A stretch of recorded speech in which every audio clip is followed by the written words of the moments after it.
fair to say you simply flooded the system with money? Yes, we did. That's another way to think about it.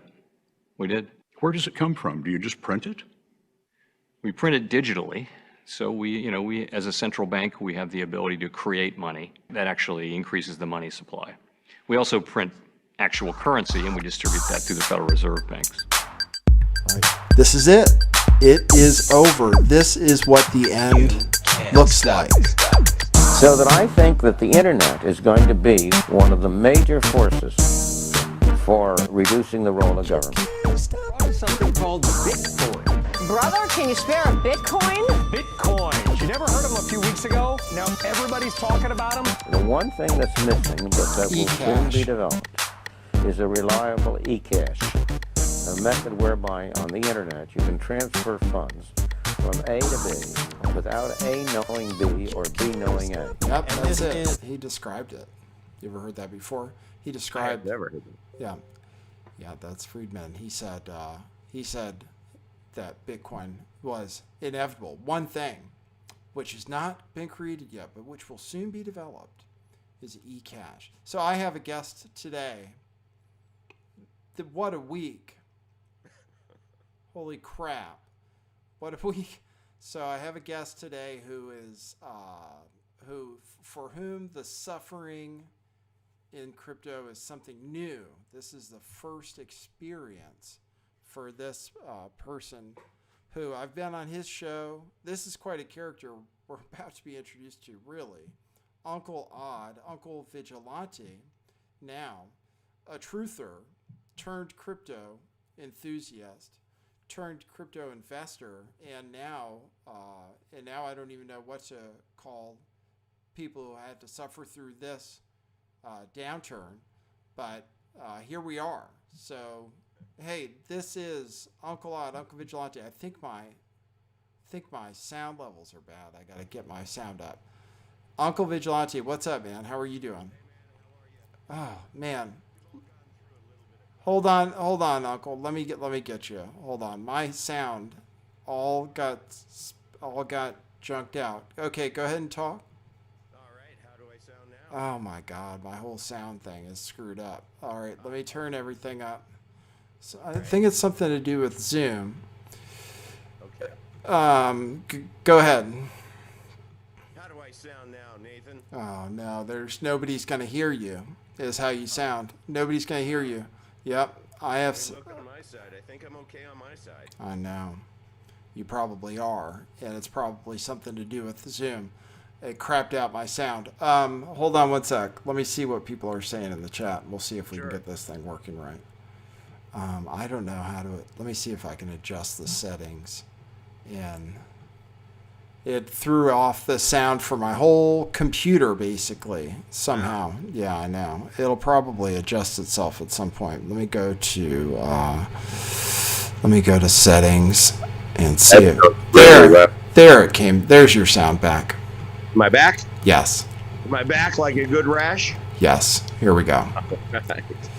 Hey, what's up, Uncle Odd, Uncle Vigilante? Welcome to the show. Thank you. It's a pleasure to be here. And as you can see, this carnage this week affected me not. But I still am wearing my very cool sunglasses. And as you can see, I got out alive with a whole Bitcoin. Oh. So, yeah. So there's a lot of Satoshis in here, and I made it because why? Because of these hands. I didn't sell, man. Did you sell anything during this fear porn? No, I didn't sell anything. I'm taking these off, guys. I don't really wear those. You can. It's great to be here. Thank you, everyone. It's I've been a big fan of Nathan's for, man, dare I say, close to a decade? No, could it God. be that long? No, it can't possibly. 6 years at least. Maybe you made it that long if you made it since the beginning. From the beginning. Yeah. From the beginning. Well, yeah, that's cool. Yeah. So you came at crypto. From, you were into conspiracy theories, but you're a regular business person who has money already. Yeah, made it the old-fashioned way. Right. My backstory is I, you know, from the time I got out of college, I've always been pretty blessed career-wise, and worked with a group of entrepreneurs that we co-founded Priceline.com and lots of other companies that you've used, but you just don't know the people behind it. And ended up becoming a multi-millionaire, and then thought my tree grew to the sky, and decided to leave that group to go out on my own. And that was in 2004, and ended up starting a business that was called Premium Photo Gifts. So my thought was, I was into photography, I had kids and everything, and I found this digital artist, that I could give him one of my photographs, and he could go in and digitally paint it, and then we'd output it on canvas, and it would look like an original oil painting. Right. But instead of spending thousands of dollars, you could do it for, $100 to $200. So I ended up getting on QVC. I got 3 Today Special Values. There are only 365 of those a year. And at that time, I was in partnership with a group of people, and I was just so green and naive. I never had an attorney look at our agreement or accountant look at the agreement. Long story tolerable. We did so well on QVC, it became capital call time, and I had to put everything that I owned up against the inventory to be able to continue to be on those Today Special Values. And then 2008 hit. Oh. After 2008, guess what? Nobody bought premium. So all of that inventory, everything was just sitting there collecting dust, and I had to file bankruptcy. Wow. So at that point in time, I, with my tail between my legs, went back to the original group of people and said, hey, would you have me back? And thank goodness they did. And so I call this last decade my lost decade. It was one that was a very humbling experience. Wow. That's why, guys, this is a joke. I am just kidding. I don't wear gold jewelry.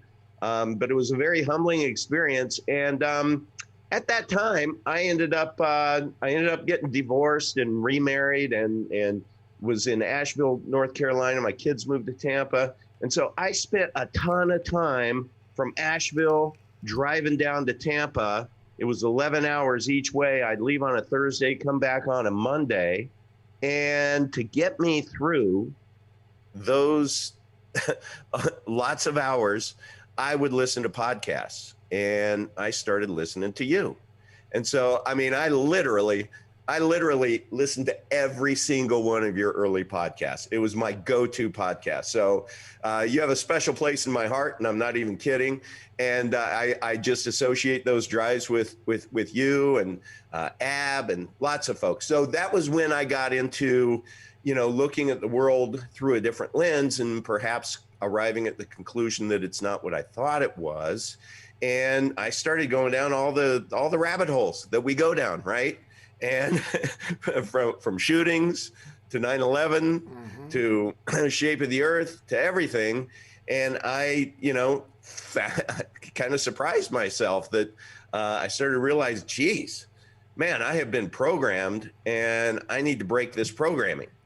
And so, I don't know, I ended up in 2018, I was and still am a big John LeBon fan.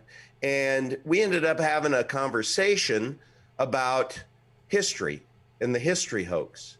And to be candid, it broke my brain. I mean, I really think a lot of John LeBon, and the thing that irritates me the most about him is he's usually right. So and he backs up everything with copious research. So when he started challenging me on history, on what we really know, and saying, look, bro, you can't go back more than 250, 300 years.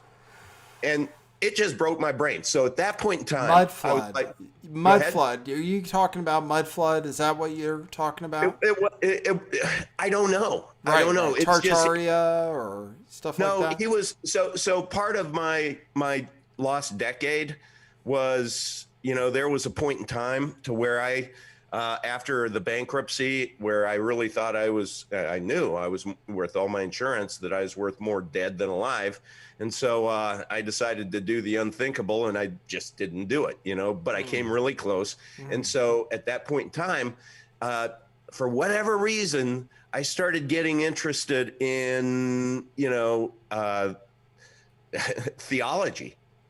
And so I literally took a deep dive into Christianity and the God of the Bible. I was raised Catholic, but once I hit 18 and out the door, I never looked back, so I started getting into Christian apologetics and defending the faith. And what I found was almost every challenge to Christianity, there's a good answer. The one that there's a good answer. One that, in my mind, think I'm fairly smart, but it's like I could start grounding the world. My worldview started to change. So everything was based on that book, my lens. And so when John started challenging that, he's like, bro, hate to break it to you, it broke my brain. And so at that point in time, I literally, I'm not kidding, it broke my brain. It really threw me out of sorts. And I said, I'm out. I'm out. And so I got out of listening to all of you, and I decided I was just going to be an absolute normie. I was just going to watch sports. I was going to watch, I never went to the depths of watching, sitcoms at 7, 8 p.m. Never did that. I could never do that. But I checked out. And so then all of a sudden, COVID hit. And at first, I was kind of like everybody else. I was like, whoa, this is serious stuff. I need to, we need to be careful. We need to be safe. But I had an issue. I had a big issue because when I was 7 years old, I had a drowning event to where I almost died, and they pumped my chest, and I ended up, I survived. But the next day, there's what's called secondary drowning, where I still had water in my lungs and my brain thought I was drowning. And so what happened is my trachea closed. So here I am going blue, and they can't figure out. I mean, I live in frickin' Goodland, Kansas, town of 4,000 people. You don't have specialists, way back then. Right. Yeah, but they ended up getting my trachea open, and we figured it out later after the fact. So my whole life, I have, anytime you mess with my 3 holes right here, my brain, I go into a panic attack, and I have been diagnosed with PTSD associated to that drowning event. Right. So when this mask thing started to be a thing, it was really, really concerning for me because I knew I cannot wear a mask. I just cannot. And at the beginning, to be straight up, it was like, it bothered me immensely because I thought, I'm exposed. There's a boogie virus out there that's going to kill me. And this sucks, but I can't do it. I can't wear it. So I became like a hermit. Well, everyone was a hermit at the beginning. But then, I got an attorney. I got an ADA advocate. I tried to take all of the measures to be able to give myself to be able to go engage in society, get on an airplane, go up to Manhattan where our offices are from Tampa, to do all of that. And I became an expert in, I think pretty much an expert in the laws associated with masks as it relates to, and I became an advocate for those who have a disability, and it's an invisible disability, but it's a disability nonetheless, and we have rights. So then I launched, I started having these issues with these retailers who wouldn't honor my medical exemption. So I started talking about it, and I launched the Uncle Odd Show. And why is it Uncle Odd? My name is Todd, but in my family, I had a nephew who couldn't enunciate Todd. So he called me Uncle Odd. And one Christmas, they gave me an Uncle Odd hat, and it stuck. So I launched the Uncle Odd Show, and on YouTube, and that was back when we weren't censored. And I talked about this a lot, and I started getting back into all of the conspiracy. I started opening up all of the rabbit holes and digging deep and talking about it all, because I thought it is all bullshit. There is no boogie virus. They hijacked flu season and rebranded it, is what I felt and feel. And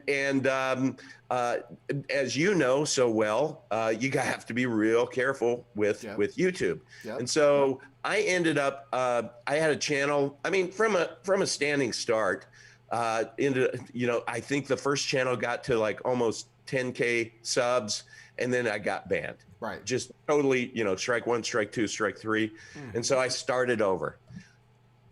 In 2020, I had 6 channels that were all banned. Mm-hmm. And so it just became so fatiguing that I gave up. And in January, I had a friend, I'd just gotten a $30,000 commission check in the beginning of January. And I had a buddy, not even a buddy, just an acquaintance, a pseudo from Telegram saying, dude, you gotta invest in XRP, hurry. And I'm like, what's XRP? He's like, it's crypto. I'm like, know nothing about it. I know nothing about it. I've never been interested in that asset class.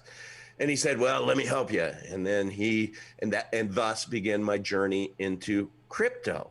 Right. And he got me set. He told me to go to Coinbase, get an account, start with Coinbase Pro, download Exodus wallet, hot wallet. He told me at the same time I should go to Amazon and I should order a Trezor T. It's going to take a while to get here, but in the meantime, we can get you set up. So it took me, it's hard, right? Crypto is hard until it's not, but you have to start ugly. And so and we all do, right? I fundamentally believe now that that there's just no way to study this and get it. You have to do it. And once you do it, then you start to be able to pick up the language and understand it, but it has to be visceral. You have to feel it. You have to feel that angst when you send some coins somewhere through the air and you don't see them appear over here. Right. And then you're like, where did they go? I hit send, what, Right. And with crypto, you are your own bank and the customer service sucks because you have to call yourself. Right. And so then all of a sudden you're, some kind of a ching, in your wallet and the coins magically appear. And it's like, well, that's kind of cool. Right. And then you download a Blockfolio app and you load in your crypto in there. And then you start, hitting the Blockfolio app and see it go this since January, seeing it go up, up, up, up, up, up. So that was the beginning. And so I invested very heavily in XRP at 22 cents back then. Mm-hmm. And so I had my coins on Coinbase. And because I couldn't take it off of Coinbase because you have to wait 10 days. Mm-hmm. And then during that time period, the SEC bullshit came out and Coinbase delisted XRP. And, right. I'm like, right. What? So here, I don't even know anything about crypto. So I decided, okay, hey, I'm hearing about the Crypto Vigilante Summit. And I'm like, that sounds good. It's a 2-day summit. Sounds like exactly what I need. I'm going to play hooky for a couple of days of work. And I went and I joined the Crypto Vigilante Summit. It should have been named the Monero Summit because it was all about Monero, mm-hmm. which is cool. It was a great summit, great conference, but I lived in the Telegram chat those 2 days. And what I started realizing was there are so many people in here who are newbies like me, where we need grade school education. Mm-hmm. And these guys are talking at the university level, mm-hmm. I think. Mm-hmm. And so that was when I made the decision. I'm like, you know what?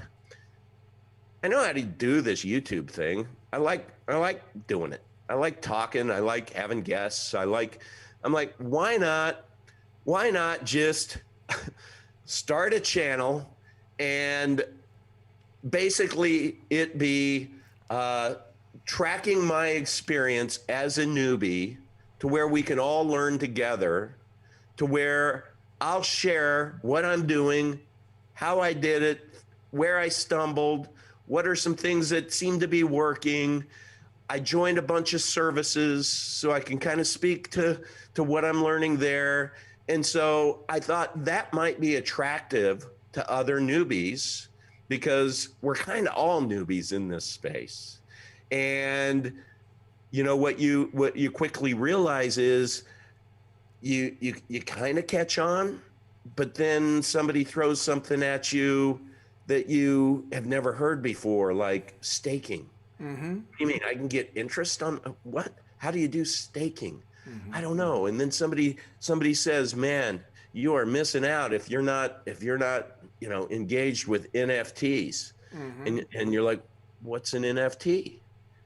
And so it just is this never-ending journey.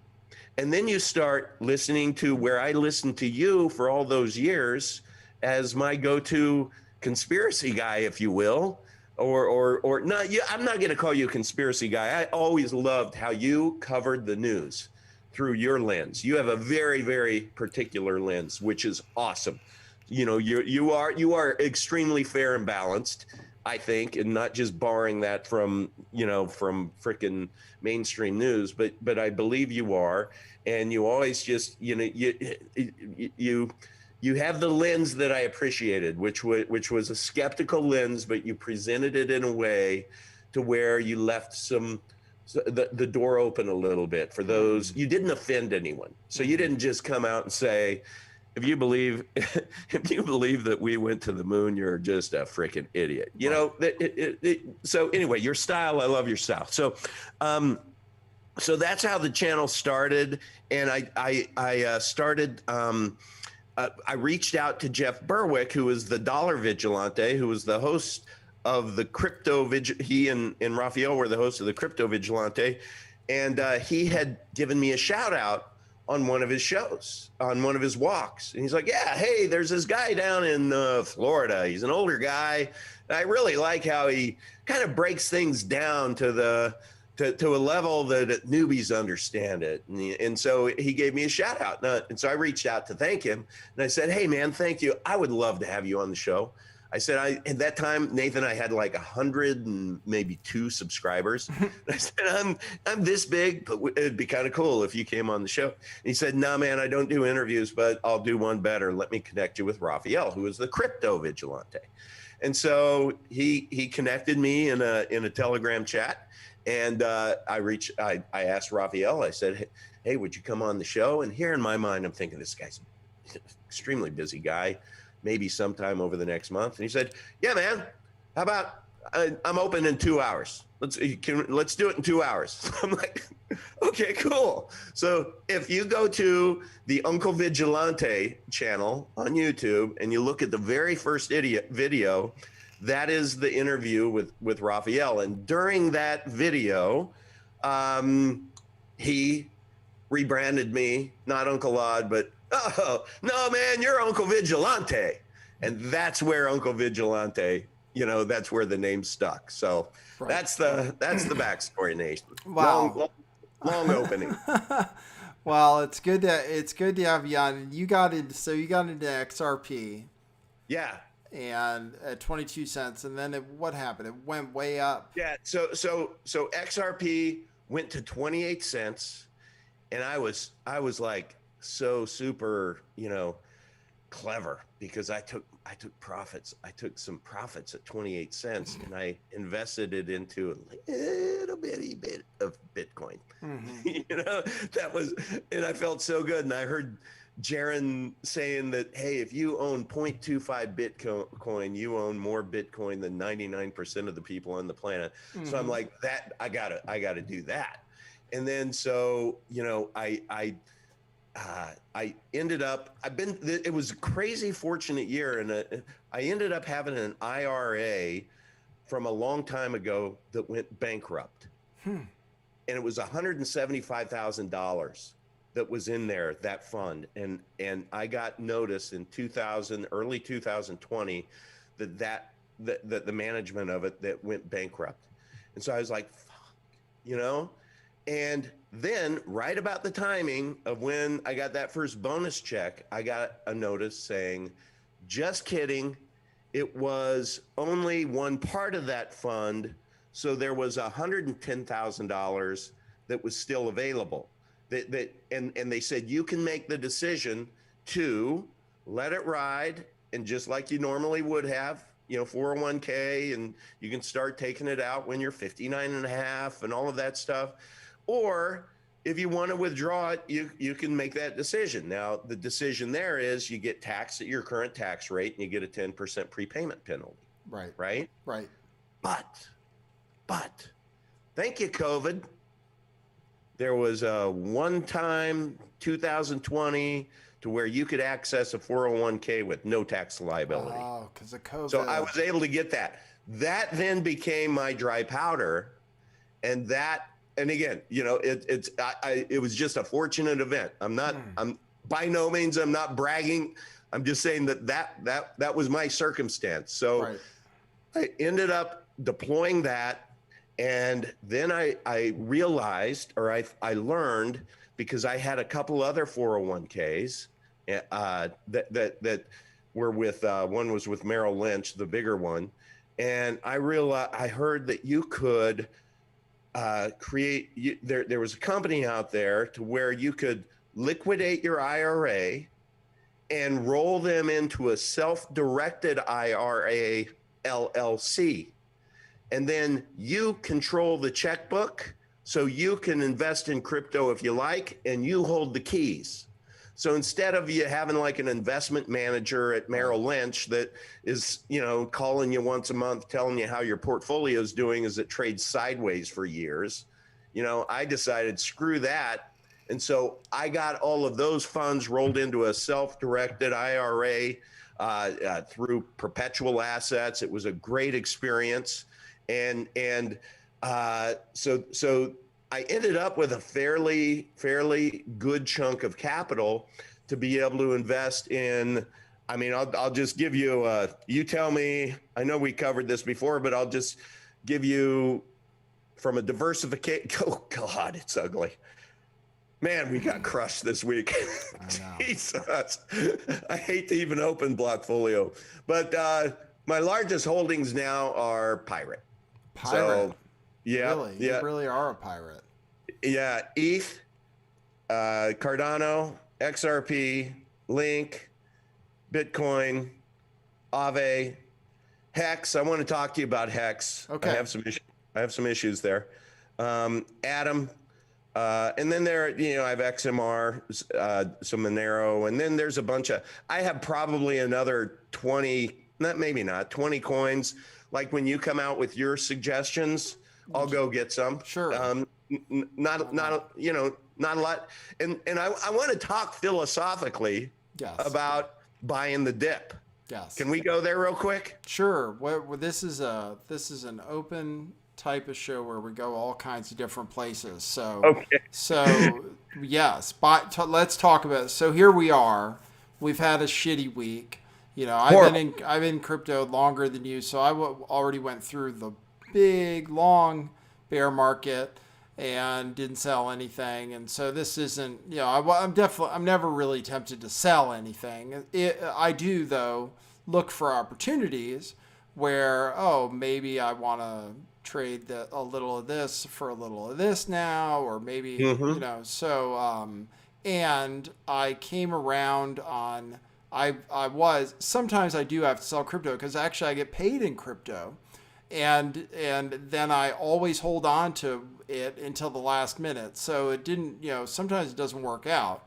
But I turned around my thinking because I thought of myself as someone who wasn't already all in on crypto and had like money to deploy. And I thought, wow, actually if I thought of it that way, if I had something to spend, then it looks really great. It looks really cheap out there. So I don't know, it can go down another, I don't know.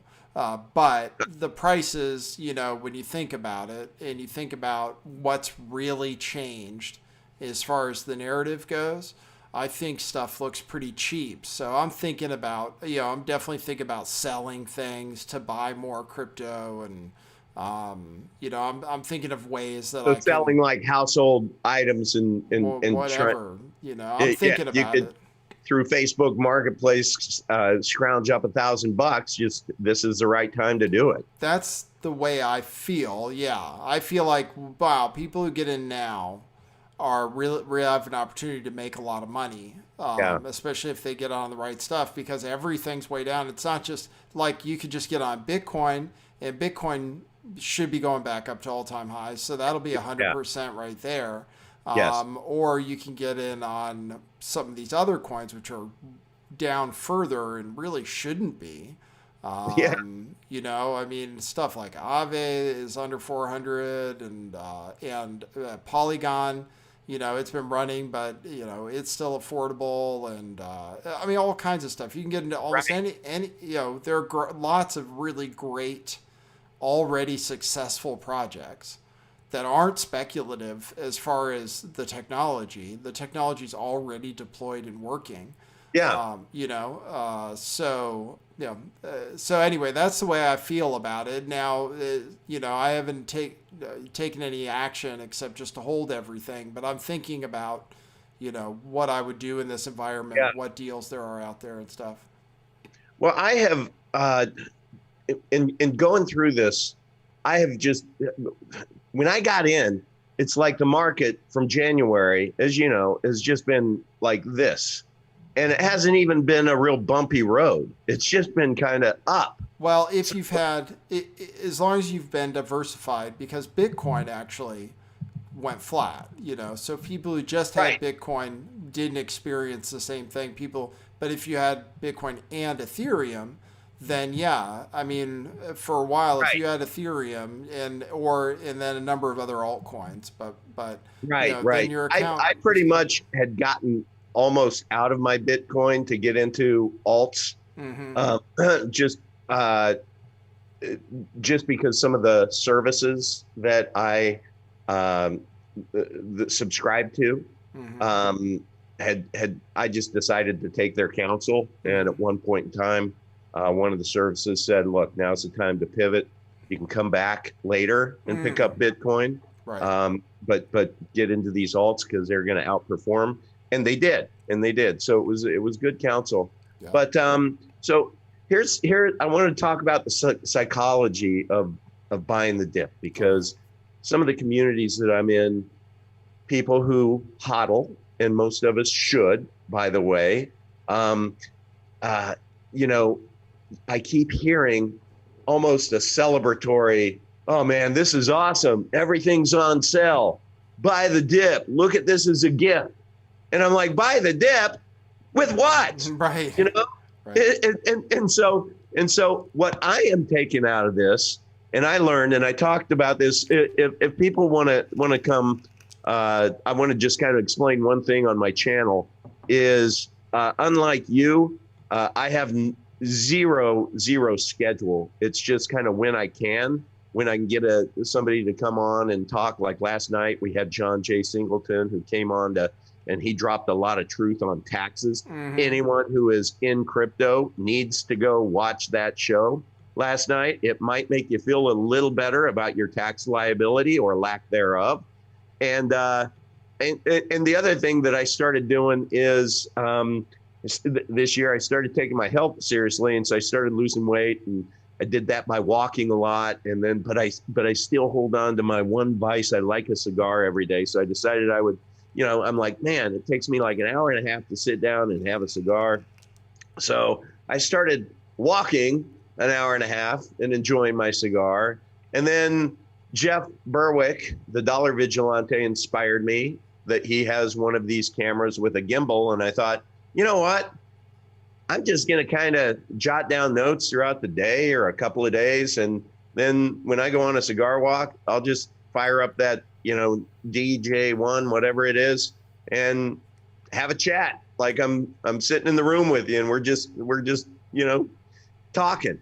And so you'll see me on my cigar walks. So when the first crash, we've had two this week, the first crash, and then where we thought it, couldn't go any lower. And then there's been another crash. It's been crazy this week. But my first crash, I try to hold on to a sense of humor. And I'm like, do you remember John Holmes? And you probably don't, Nathan. Yeah. I think you're a lot younger than me. But John Holmes, he was a porn star in the 70s or early 80s. And he just had a gigantic schwanz. And so, that was his brand. And so I'm like, May 19th, we are going to declare this here on forevermore as John Holmes Day. It's where we all bent over and we took 14 inches. Right. That's how we all felt. And so then, just as I was walking and talking, I'm bitching about all of these people out there that are saying, buy the dip. And I'm like, with what? Right. And so then it made me think, you know what I have not even thought about, because I've been spoiled since getting into this in January with the market going like this, is I haven't thought about taking profits. I've been one of those shit. You should probably get a tattoo #HODL on my chest, because I'm like, I believe it's a bumpy ride up. And I still believe that to this day. This week didn't freak me out, believe it or not. It didn't freak me out. But what it did was it taught me a lesson that I do not have any dry powder to buy the dip. So this is going to be my strategy moving forward. I want to run it by you. Okay. But let's just say we're starting from scratch. Yes. And I'm a newbie and I have $10,000 and I'm going to diversify my portfolio across 10 coins, $1,000 each. Yes. When one of those coins goes 2x, so 1,000 goes to 2,000, what I am now going to do is I'm going to take 25% of that. When it hits 2x, I'm going to take 25%. I'm going to put it in a stable coin, and I'm going to call that my John Holmes bag. Mm-hmm. So, and then I'm going to let the other, 1,500 ride. I'll just let that ride and I'll hodl it. But if I do that and maintain the discipline, which I know myself, I'm going to look at my Blockfolio app and I'm going to see my portfolio going up and up and up. And I'm going to think to myself, man, if you would have just kept that in that coin and not taken that $500 out, man, it would be worth so much more right now. You're an idiot. Yes. I know that's what I'm going to say in my brain. Yes. But then there's going to be, because it happens once, twice, 3 times a year, a catastrophic event like now, where I just wish I had my John Holmes bag that I could say, okay, and not just a little bitty dip. I'm talking about you keep the John Holmes bag for the devastation that happened this week, the devastation that makes people, that totally liquidates all these people, these leverage traders, makes them want to jump off roofs. That's when you call upon your John Holmes bag, and then you go in. Could you imagine going in and it'd be like going into, Sprouts without a mask and just going to the produce section and just picking all these beautiful fruit, but we don't have that. So that's my strategy moving forward. I'd love to know what's your take on that? I really hate fiat money. And so I don't like to ever think about trading for anything like it, even if it is just a token that symbolizes fiat money. I don't like being involved in it. So if I had a strategy like that, then my strategy would be more that I would sell profits into Bitcoin, which is more stable than other cryptocurrencies and still has lots of room to the upside. So I look at like Bitcoin as kind of my base layer money. But you might be right. I mean, I don't know. I feel like I was missing out I would Yeah, feel like I the- was missing out to the upside. The reason why I wouldn't do that personally is because of what we've experienced this week. Any crash is going to be led by Bitcoin. Well, So but actually, it crashed a lot less than everything else. To be honest, Bitcoin is making up a bigger part of my portfolio now because of the crash. Because everything else crashed even more. Yeah. Really. right, but imagine if you had, Dollars? the stable coin. Oh yeah, sure. Well, then to you'd go be in a big and just winner. cherry pick. So I'm just saying that to me solves the no dry powder problem. Yes, but you could miss out. It could be that wherever you get out, right, that you're waiting to buy the dip. Well, the dip never makes it even back to where you got out. That could be what happens. So I guess that's what I would worry about. You understand what I'm saying?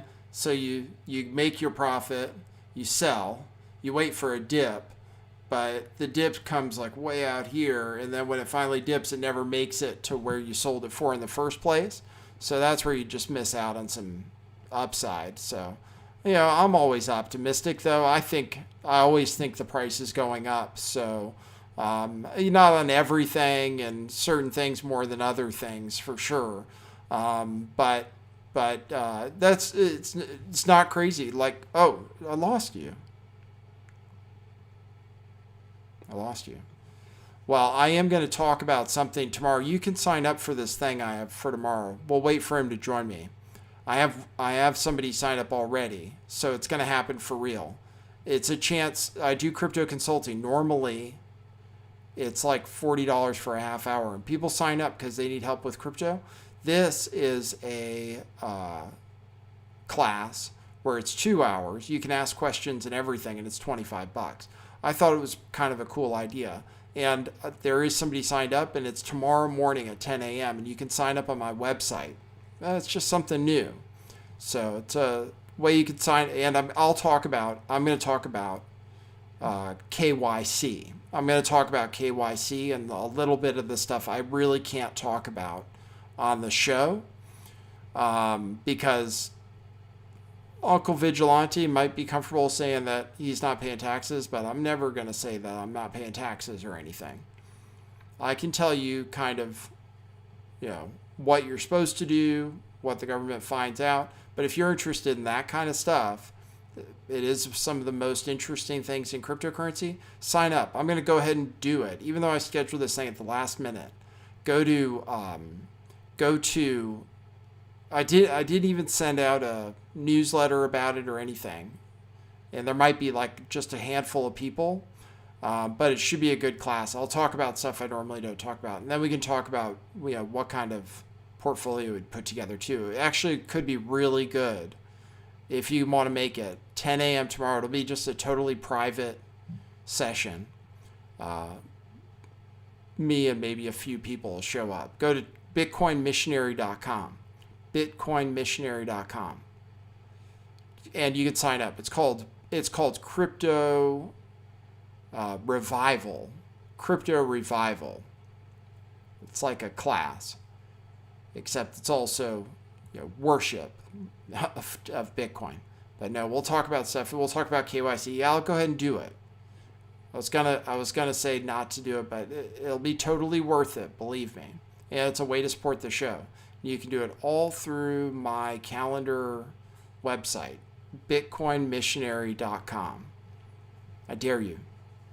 We'll have like a couple people here. You can ask all the questions you want. It's actually a pretty good deal. You can sign up all through the website. All right, he's resetting his Wi-Fi, he says. He lost power in his house. So, yeah, it was brutal. I am thinking about what to buy. So we'll talk about that. I'll talk about that tomorrow for people who want to join. It could be really good. Looking to build like a crypto community, like a crypto class thing. This one will be really good though. bitcoinmissionary.com. And we'll talk about what we might be buying if we were buying things. Maybe put together a virtual portfolio. I want to do that. I want to put together a virtual portfolio as if starting from scratch and try to track it, because I do think right now that there are some real good opportunities, and I'm thinking about what moves I might want to make too.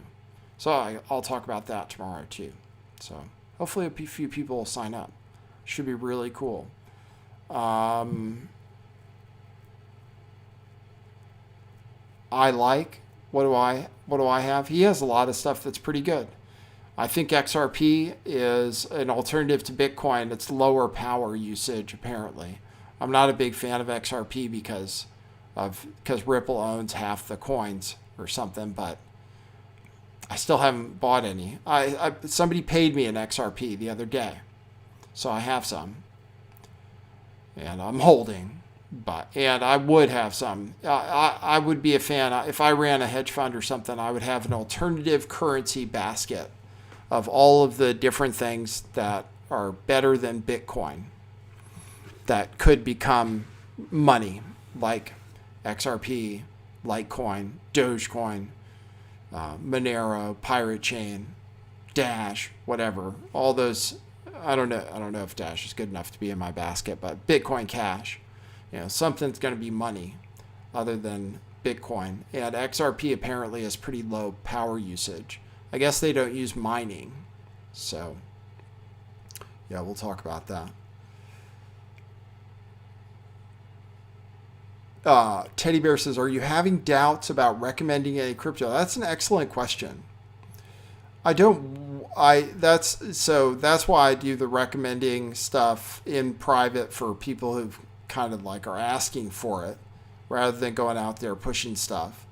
And you can get yourself in a sticky situation, if people think you're pushing some crypto. But I really did push Litecoin back in the day.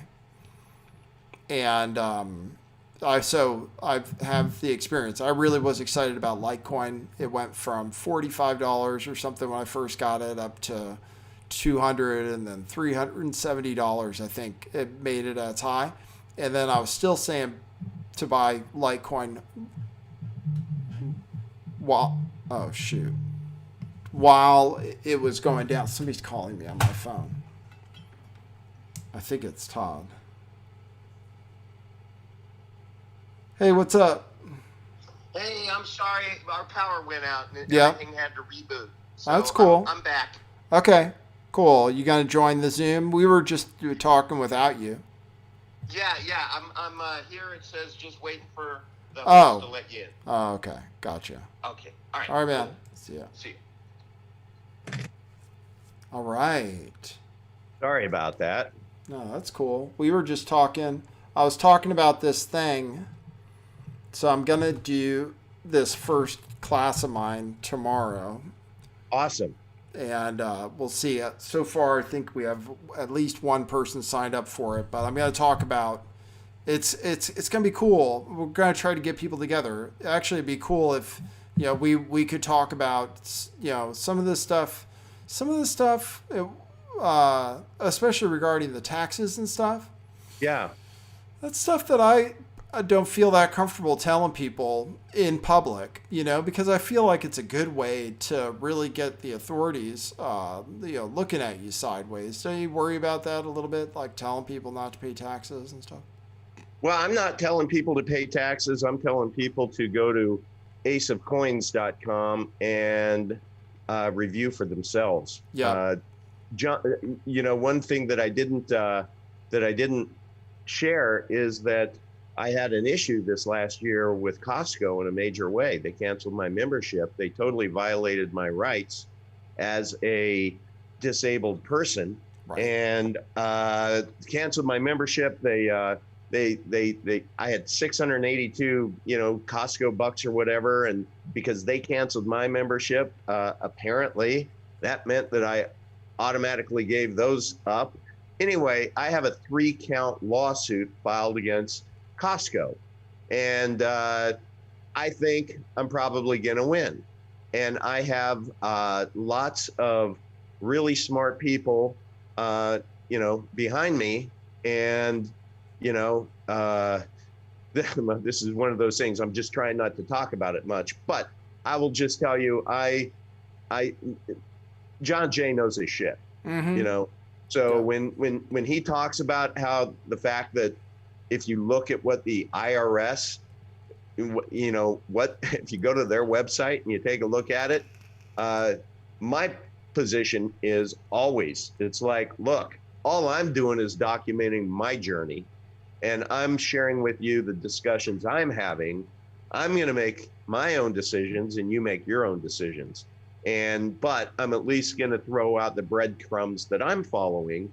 And Ace of Coins is one of those. So people should go to aceofcoins.com and just take a look at that information and then make the decision yourself. So, yeah. Well, it's cool. You know, what was I going to what I can say, and I'm going to talk about it tomorrow during this crypto revival, is if you I wanted to start it, you know, this channel originally was going to be called Church of Bitcoin. You know, I really believe in currency depends on faith, and people don't realize what kind of role faith plays. But anyway, but I will say that as far as taxes go, as far as I can tell, pretty much whatever you tell the government, besides when you convert it to fiat currency, pretty much whatever you tell the government about what you're doing with crypto is it's really a confession, because it's really hard for them to figure it out, you know, even though they say it's all surveillance coins and and everything's tracked and so forth. There's still a lot of things you can do that really nobody's going to know about unless you tell it to them. And there are a lot of situations that are really like where it's just kind of questionable, like your cost basis. Well, what if you bought the Bitcoin over on one exchange that doesn't even exist anymore, or they don't serve US customers anymore, and so there's no record of the original transaction of where you bought something, right? And then when you sell it, so as far as I can tell, unless the government knows how to dig up records better than I do, you know, when you sell something, they kind of have to take your word for what you paid for it, because there's not a good record of it. Something here, Nathan? Yeah. I have two worlds. I have my IRA LLC world, and I have my personal world. I am told by my accountant to keep them totally separate. Okay? Now, I will confess to you that with all of the coin acquisition and transferring here, exchanging Bitcoin for R, all of that stuff, even if I were the most honest human being on the planet, I can't tell you what the hell I did this last year. Right. I mean, it's just all so confusing. There's so many moving parts. I would have to just totally manufacture it, and that's if I wanted to be dead nuts on with everything. To the point to where I finally started obsessing about it. I'm like, you know, it is what it is, man. I'm just gonna keep doing what I'm doing. But I don't even. And the one thing John said last night, any of you who are gonna use these apps that upload everything for tax purposes, you got to go watch my show last night, because he's going to scare the crap out of you, because you just got to look at their terms and conditions that you sign when you use them. And man, you don't want to do that. It's just very complicated. As near as I can tell, there are so many different ways to acquire cryptocurrency in the first place. And there's kind of only a few ways to buy it with cash. But after that, I mean, figuring out, and then, you know, yes, there's a record of you exchanged this for this, but then you have to figure out what exact price X was at when that happened. And then, like you said, it's almost impossible in the software. I don't trust that there's any software that can figure it out either. It's all wrong. You know, I mean, it's going to come out wrong. Yeah. And but you know, the Uncle Sam, he's not gonna go long without getting his own. So they're gonna really they're gonna figure it out, and it's gonna be very onerous how they do. but which is why I think people would be really smart at this point to start studying up on privacy coins. Yeah. What do I think about privacy coins? Yeah.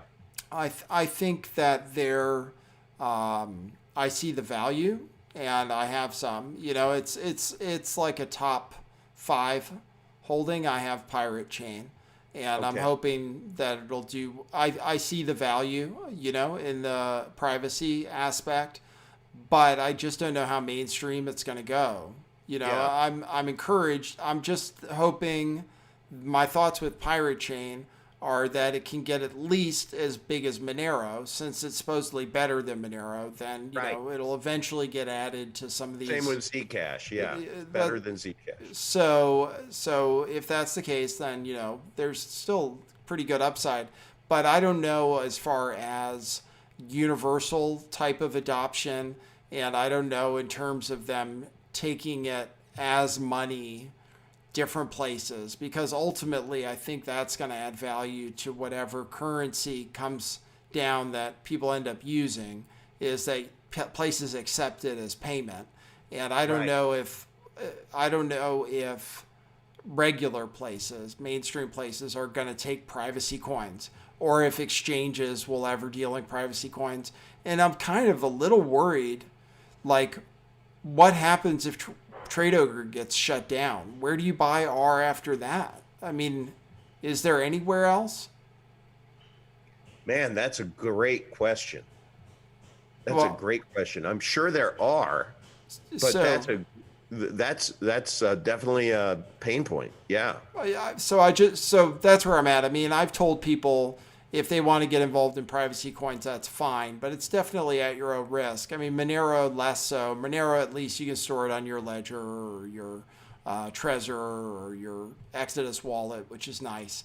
But it's definitely kind of at your own risk. I'd say it's, you know, I'm more bullish on more mainstream alternatives to Bitcoin, like Litecoin. But you know, I have both. So yeah, you know, you've always liked your Litecoin. It's great. It's fast. It's cheap. You know, it's good money. But XRP I think is pretty similar, and so is Bitcoin Cash, and so are some of these other ones. You know, I don't know. In the end, like you said, you have to use it to kind of know what crypto's about and send transactions. And I've sent a lot of different transactions different places. And Litecoin is always cheap and it's always really, really fast, like, you know, almost instantaneous sometimes. So I figure, you know, that's good. You know, it's better than Bitcoin. That's great. I don't even know if I hold any Litecoin. I feel shitty now. Well, it's cheap now. I mean, you know, you have XRP, so I think people should be making some kind of alternative currency play, something. And so and just anything that's better than Bitcoin. And even Dogecoin's based on Litecoin, and Dogecoin actually is really fast. It's pretty good money. So even that's not a crazy investment. But yeah, either XRP, Litecoin, Monero, you know, something, because Bitcoin has limitations. Yeah. It's slow. It's never going to be money. I mean, this Lightning Network thing, it sounds like it's pretty, not really going to take over. So Bitcoin's never going to be used as money. That guy opened that Bitcoin pizza and then doesn't even take Bitcoin. So it's going to be something else. It could be XRP. You know, it could be XRP. I hope it's XRP. You know, I hope it's Litecoin. But actually, what I believe is going to happen, because I'm so close to because I'm already there. I'm walking around. I have my Exodus wallet. In my Exodus wallet, I don't have Dogecoin anymore, but I have Litecoin, I have Monero, I have XRP, I have Bitcoin, and I'm ready to pay for stuff. You know, if so that's where you pay from your Exodus wallet? I certainly could. If somebody had the option and I could scan their QR code or something, then I could easily pay, and I'm ready to do that. And I'm sure, and we're there, you know, to where people could do that. So I think places will start taking crypto. Actually, the Gemini app already has like a built-in payment feature that's integrated with certain merchants. And I believe that they're going to let you pay. It's not going to be like, oh, it's Bitcoin Cash or it's Litecoin. It's probably going to be they'll take whatever currency and they'll use BitPay or something to just convert it to dollars, and that's it. You know, they don't even care what they take. They'll just take but you'll probably be able to pay with, you know, one of those currencies, and you know, might as well use one that's a low fee and that's fast transactions, you know. You know, last night when I was on with John Jay, I told him, I said, hey, I want to run something by you, and the company that figures this out is going to make bank. And before I share it, I want to give the ending. He said, a partner and I figured that out, and we can process $7.5 million a day doing what I'm saying. So check this out. My daughter graduated from college, and I wanted to get her into, instead of her just paying rent, I wanted to co-sign on a mortgage.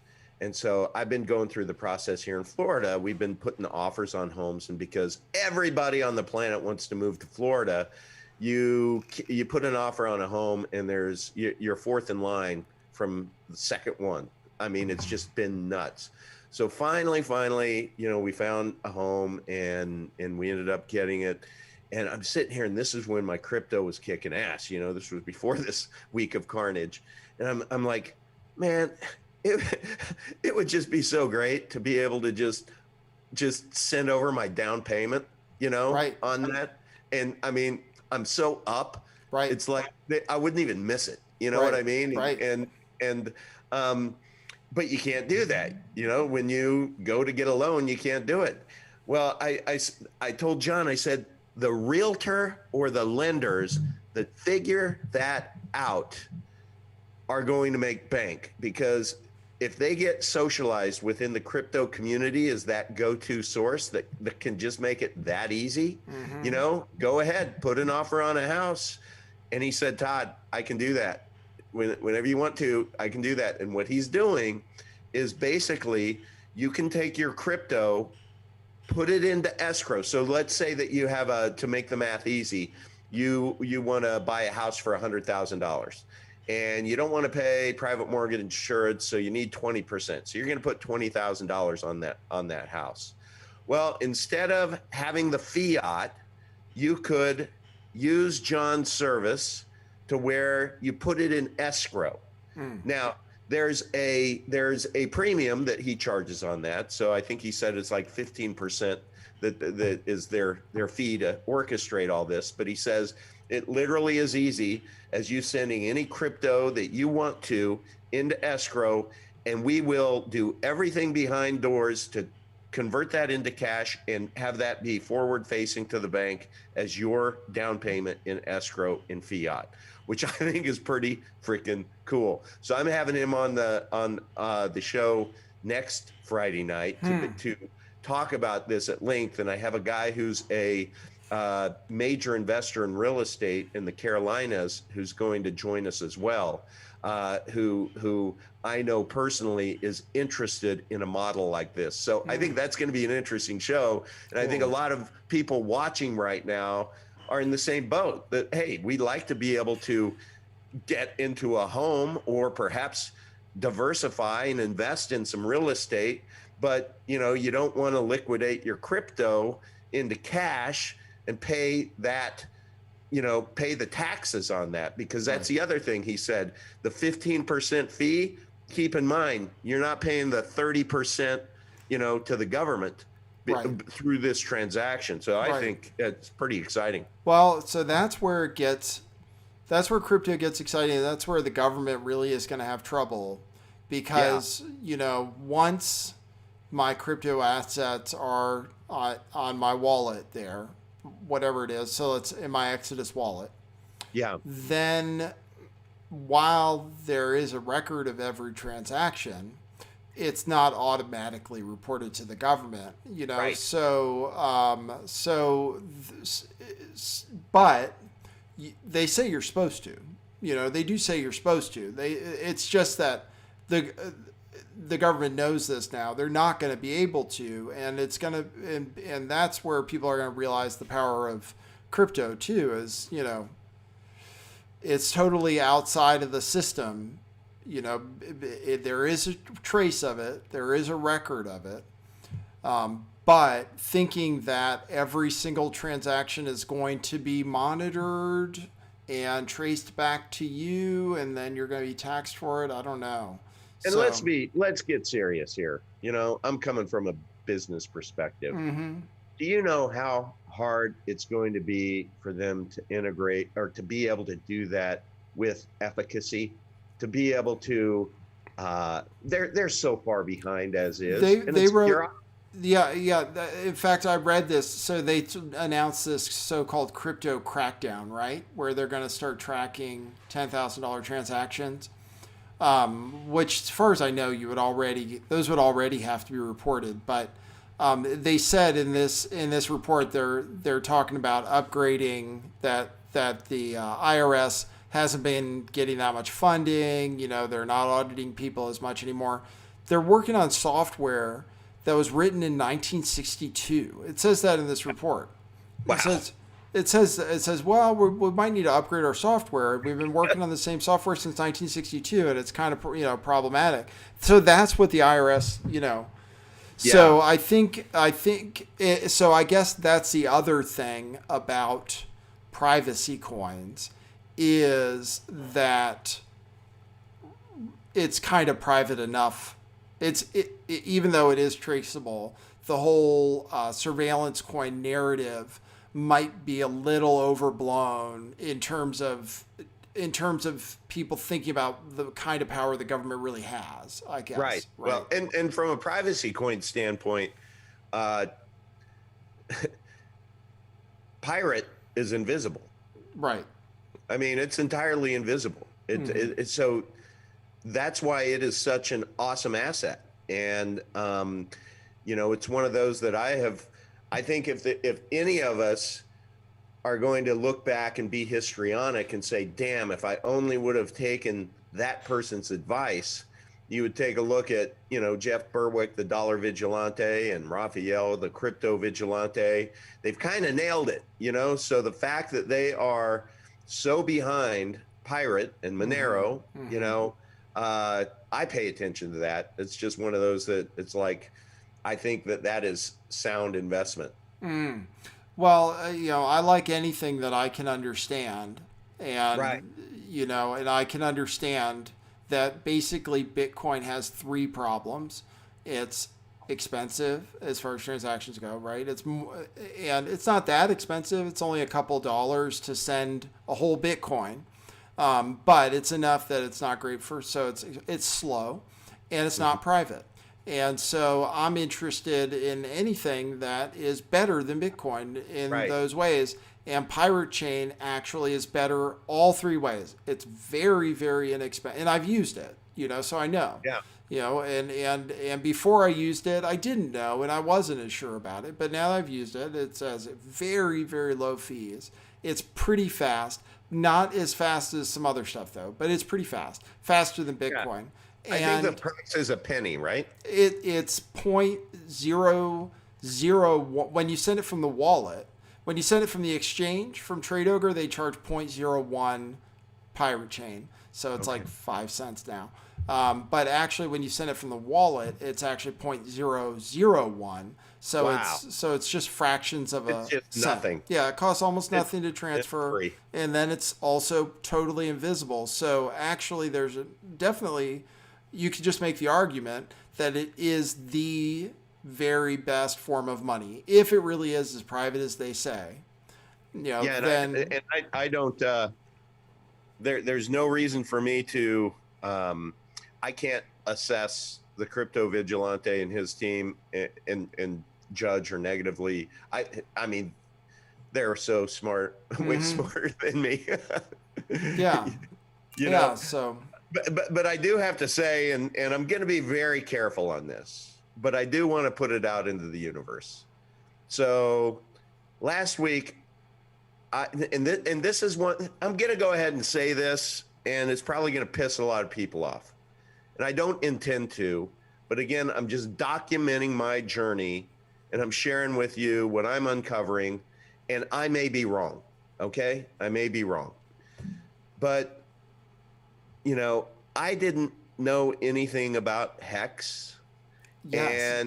But I have a lot of people whom I know now who have hex, who have staked hex, and who've done very well with hex. Mm-hmm. And so based upon their word alone, I started getting pretty excited about it. And then I heard about this pulse chain that's coming up to where, you know, you're going to have any ECR20 tokens are going to be mirrored over on Pulse Chain. So it's a fork of Ethereum, if I have that right. Right. And so, you know, if you currently hold if you hold ETH, you're going to get a mirrored ETH coin on their chain without you doing anything, as long as you move it within 30 days from within a wallet or from one wallet to another. You do have to act and move it. After 30 days, it disappears. Weird. So you just know that if you're interested. So that's interesting to me. And so I started doing what I do, which is just kind of kicking the tires, trying to find people who are smarter than me, who I could talk to. And I had a great guest, Crypto Coffee, on, and he educated me further on it and us further on it. And then was talking about this sacrifice to where you could take any coin and send it into a wallet, and basically you're just sending it away. You're never going to get it back. It's gone. Bye-bye. But in return, there's a promise that there's going to be a token over there on the other side called Pulse that you're going to get. Like if you sacrifice, $100 worth of something on pay or one coin of something, you're going to get like 10,000 coins or something crazy, to where they're valued at zero, but there's a lot of them. Right. So I decided to get really excited about that. I'm like, hey, this is new but proven. They've done it with Hex. People are staking Hex, and people are making a lot of money off of it. They're getting great returns. And I'm not going to say who, but somebody very, very well known in the space basically called me and admonished me and just said, you're going to hurt a lot of people. You need to knock this shit off. And sent me a lot of links for me to do my own inquiry. And I did. And I've subsequently taken anything related to Hex off my channel. Really? And I'm, like I said, it's probably going to piss some people off. And I am telling you guys, I may be wrong. But for me, it's only because I have a channel dedicated to newbies, and I realize I'm in over my head. Yes. I know nothing about it. And so I'm just telling you that was a shot across my bow. And he said the thing that stung most: you're going to hurt a lot of people. And that's the last thing in the world that I want to do, is be responsible for that. So I'm interested in your take on it. If you're open to sharing, if you're a Hexican, if you're going to sacrifice coins, because I'd like to understand it better, but I'm just not going to promote it. Yeah. This is the thing when it comes down to being a YouTube crypto person, it does make me a little uncomfortable because of the situation you get in, where you might recommend something that turns out to be crap, and the fact is, you're only recommending it maybe in my case, at least, if I talk about something, it's probably because I already bought some, and so if anybody's going to lose out, I'm going to lose out too. And when I recommended Litecoin, and Litecoin went from $300 to $20, I wasn't selling my Litecoin. I held it the whole time and all the way back up, and that was always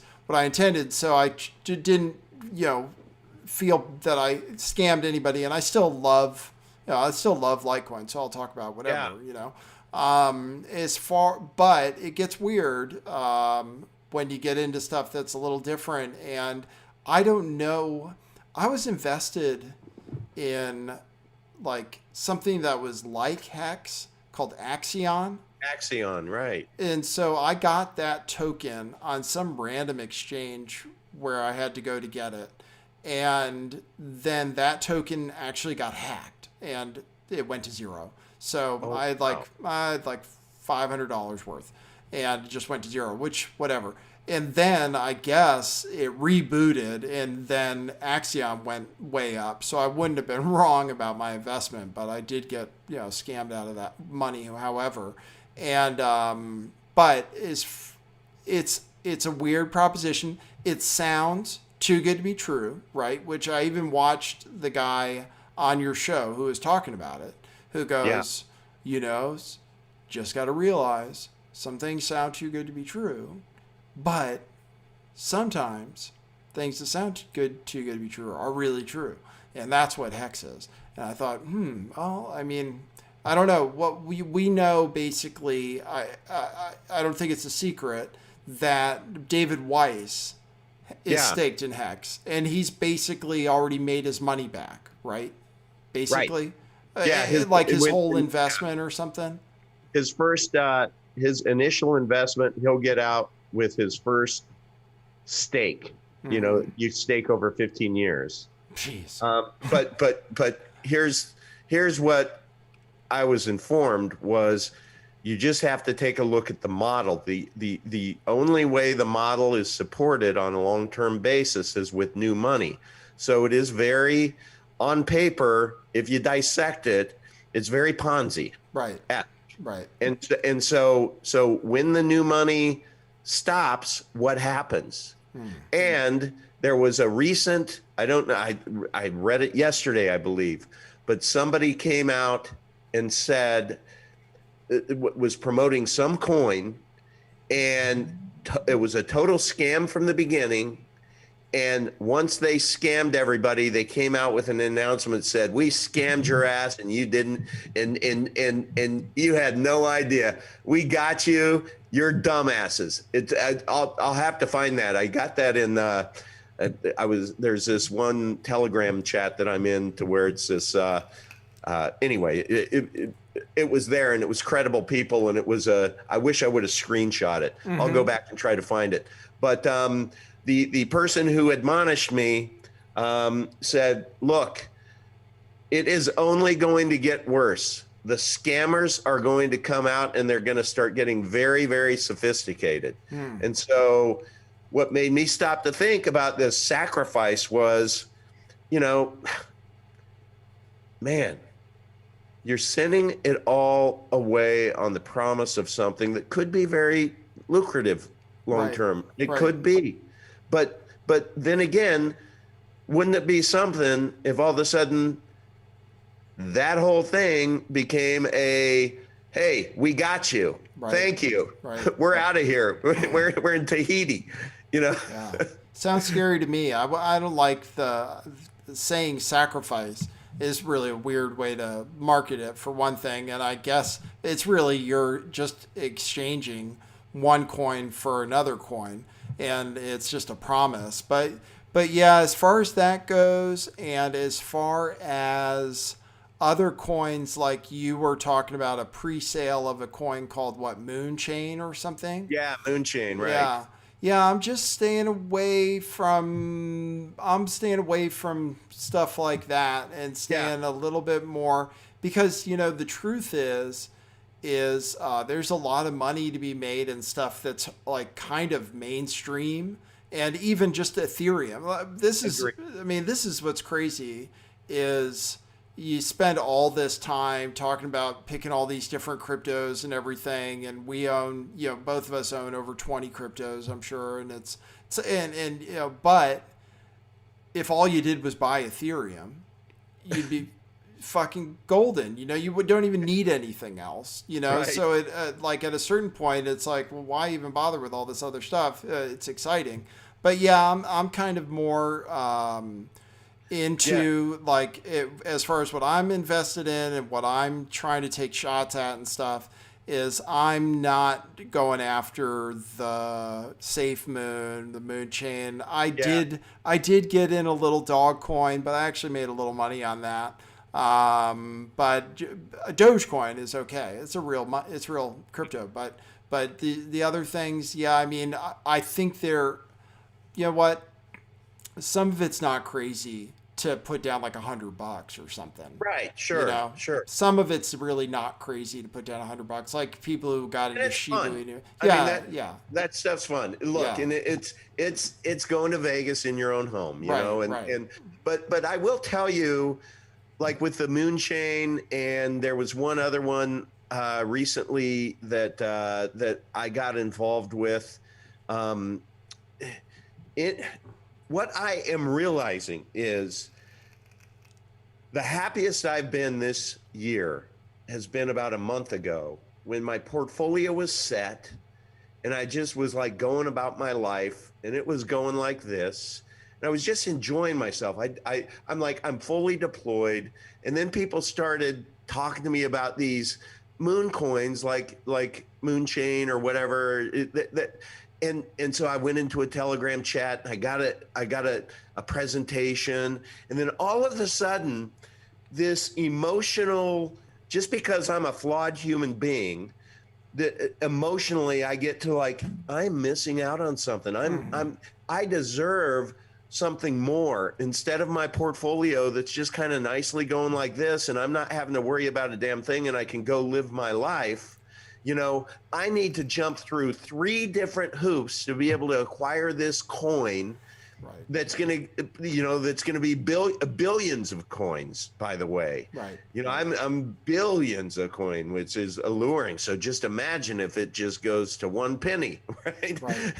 and it's like puts me in this turmoil. So I have arrived at another conclusion this week, which is I'm out of that stuff. It's like I just am not going to chase it anymore. And anything that has to do with a link where, hey, click on this link so that you'll be in my downline, that stuff just stinks to high heaven to me. And to me, it's just like I don't know enough about any of it to risk my capital, let alone talk about it where others will risk theirs. I'm just not going to go there anymore. Yeah. Oh, well, good. Interesting. I mean, you really are like learning the whole process of, because you know what, actually, Jaron really got into Pirate Chain, right? And really, and then was talking about it on his channel. And a bunch of people signed up for consultations with him and with me to buy Pirate Chain and stuff.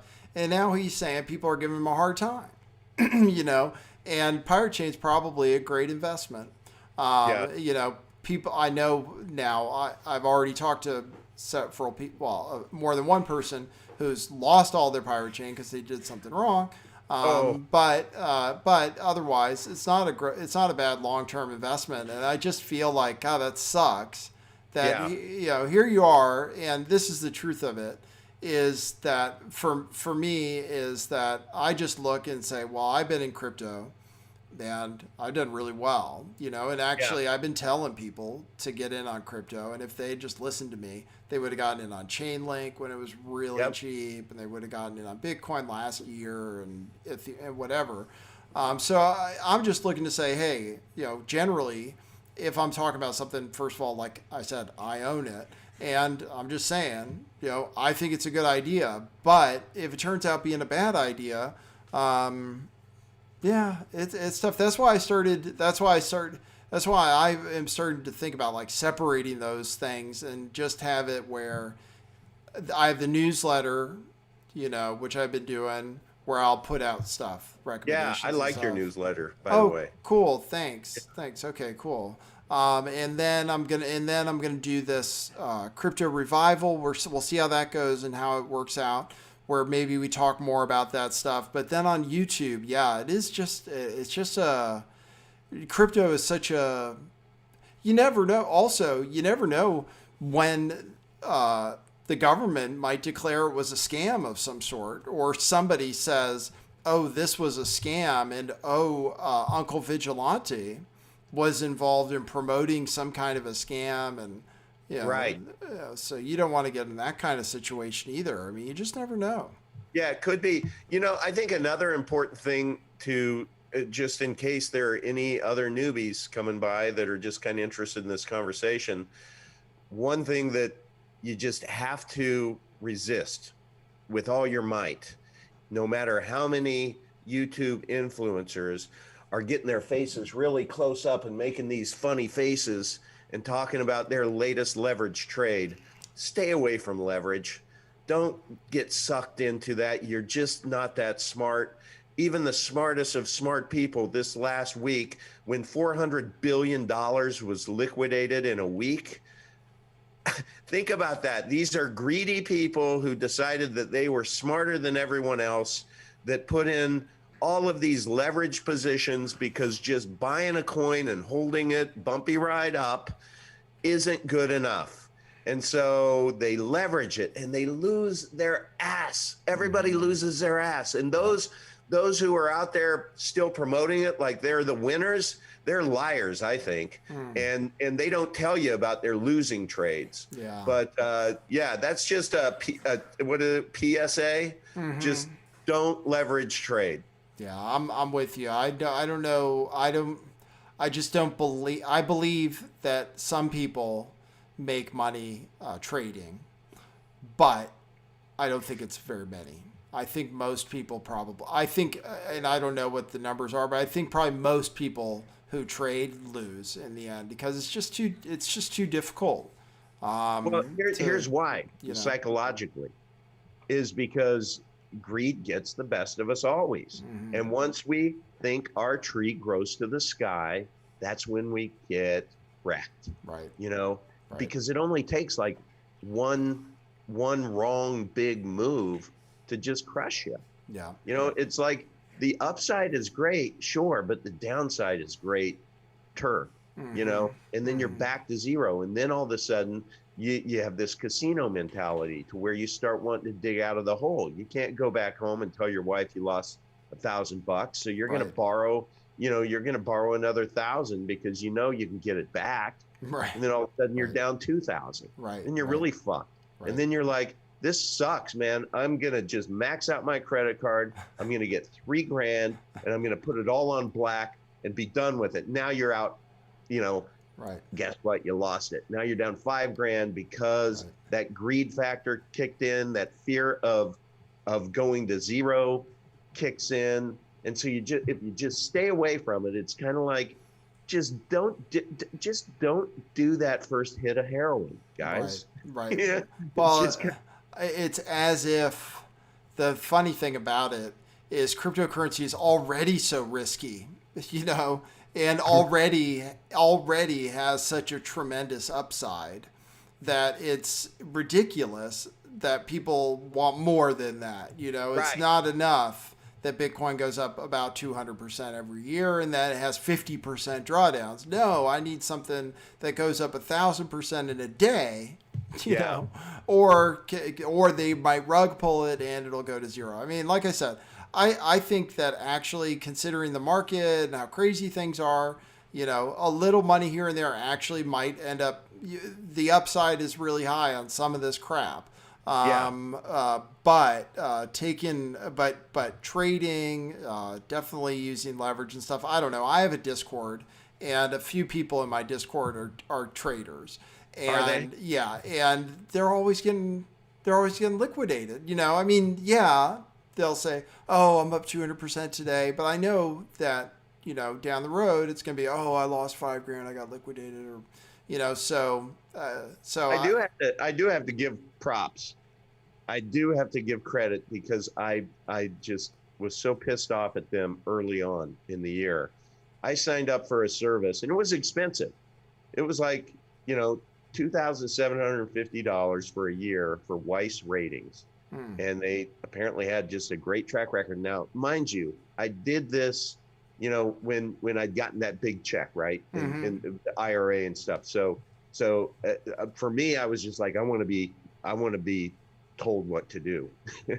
and But what pissed me off about them is they promised these 3 undiscovered coins. And so I thought that was part of the service. So I'm sitting here waiting for, they promote it. They're like, be ready at 10 a.m. on Tuesday. And so I'm there at 10 a.m. and I'm like, my notepad's out and I want these 3 undiscovered coins. And then what I realized, it was a fake left, go right. And it was only to be able to get you to buy another upgrade to the service. And I thought that was shitty. And so I was very vocal about that with them. And I tried to get my money, but in a long story tolerable, I was pissed at them and I talked kind of trash about them on my beat. You know, it just pissed me off. But I will tell you, last Friday, so last Friday, okay, before the market just was destroyed, they literally came out and said, today you need to get everything into stable coins. Right before the crash? Right before the crash. Really? They nailed it. Now, did I do it? No. Hell no. Right. But I thought it was amazing. And then they came out, what is today? Today's Saturday. They came out Thursday with their Thursday afternoon newsletter telling everybody to go back and buy it back. Right. I was like, Jesus. I mean, that was a pretty good swing, right? So what was it at when they put in their sell signal? Well, everything was at pretty much at its 40, top. Oh, okay. So you were saying it was right before the Elon crash, or you were saying earlier than that? It was before the I think it was after the Elon, but it was before Ethereum. Right. Crash. Right. Yeah, it was right before the Ethereum. I mean, like the next day, it was like, I mean, and it was it was so bad, as you know, as we all know. But I give them credit that they called that, and you know, I think that's pretty astonishing. That was you know, I will pay more careful attention to them. Yeah. You know. Yeah. So that's funny. You know, people paying that's another thing that crypto influencers do, is they'll charge you for stock trades. And actually, I think about it. Sometimes when I buy something, if there was a way to send out an alert or something, then yeah, sometimes it works out, right? Yeah. You know, like, but like you saw, actually, you read my newsletter. I shouted out Polygon, and you know, I was like, okay, Matic, and Matic really went through the roof, and that can happen from time to time. But as far as finding secret coins goes, because that's what everybody really wants to know, you know, what the next secret coin is. Absolutely. You know, and I'm undiscovered coins. Undiscovered coin. And I'm starting to realize, I think, that you don't even need to find an undiscovered coin, because there are coins that are basically pretty established that still have major upside and probably less downside risk. You know, and when you buy one of these coins that is undiscovered, a lot of times you got to realize you're just sitting on it and it's not doing anything for a long time. Right. You know, Right. And that's like that's hard for people to deal with, because there are a few ways you can play things. You can play momentum, and you can jump on stuff that's already going up, or you can jump on something that's really cheap, but might not go anywhere for a while. But eventually could really explode to the upside. But yeah, I have another. So this is kind of fun. So I started just I don't know why they came across my phone, but Warren Buffett said this: "Be fearful when others are greedy, and greedy when others are fearful." Right. So you've heard that, and then. The stock market is a mechanism from transferring wealth from the impatient to the patient. And the last one is, buy when there's blood in the streets, even when it's your own. So that's when I really started thinking about the John Holmes bag and trying to, you know, make sure that I have some dry powder when there are blood in the streets. Yep. So I came up with some of my own. Oh, really? I decided that I would just kind of go philosophical today, and I was writing some things down. So the Uncle Vigilante cock rule. Oh, gosh. More cocks. Yes. When witnessing crypto communities getting cocky on a favored coin, liquidate half. Set aside for the inevitable pullback. And I think, and the reason I thought about that was I remember when Pirate launched and it got all that momentum and everyone was so cocky. And then I remember XRP after the GameStop, what is the Wall Street, whatever, Wall Street bets. Yeah, and they took it up to like 60 cents and then it went back down. But then all of a sudden XRP had a run and it kissed $2. And it was like that whole community of which I'm part of is everybody got cocky. Right. They were like just almost like, we told you so. And so to me now, I'm going to start thinking about that because when people get cocky, boom, there's going to be a pullback. So that's just going to be one of Uncle Vigilante's rules. Yeah, that's a little counter, counter signal, right? Yeah, I think right? so. Yep. The how to keep friends rule. Friends don't let friends FOMO when the bulls play. Instead, stockpile dry powder, stable coins, and patiently wait for the dip. So that's where I've had some friends lately that have like, oh, hey, you're kind of into this crypto. That's pretty cool. I want to get in. And I have led them to somewhat of a slaughter over the last couple months because I'm just encouraging them to, liquidate 401ks and then now all of a sudden look where we are. Right. And they're feeling pretty shitty. Right. So I'm never gonna when we're in a bull, I'm just never gonna be I want to keep my friends. So I think that well, it's tough. I always say, the best time to buy is right now, whenever you're ready. And really the best thing to do is to layer in, I think, is the best thing I think you can do is accumulate it over time with some kind of a weekly buy or something. Yeah. But it's tough when you have a lump sum. I would say, I don't know. I'm all in, I would just say buy whenever because I always think the value proposition is there, but it is tough. It is tough because sometimes you have drawdowns. Well, I guess this now being my first experience in a real bull and then a huge pullback. I mean, not just the little ones that you just kind of expect, but this one was pretty dang devastating. I think it's going to take a long time for our portfolios to get back to where they were, pre-dip. Could be. So, what's that? Could be a long time. It might not be a long time. It may not. I mean, that's what's so crazy about this. It could be that V pattern, but it's just, I think there are certain takeaways, and probably it's just me kind of pivoting back to becoming a little bit more risk averse and trying to not be cocky myself. The tree doesn't grow to the sky, and I just need to be careful, and especially chasing these shit coins. I mean, that's micro caps, right? I want to be really careful there. And the other thing is, it does exhaust a lot of your energy.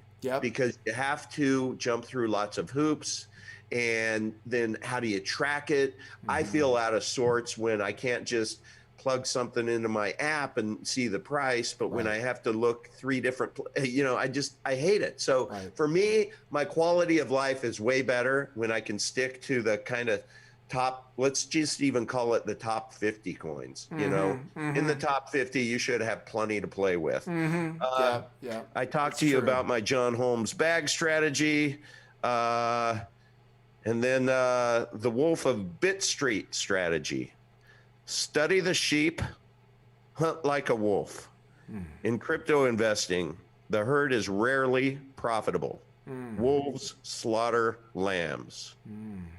I think that's pretty good. Yeah, that's good. Right? Yes. Because that's what happened this week.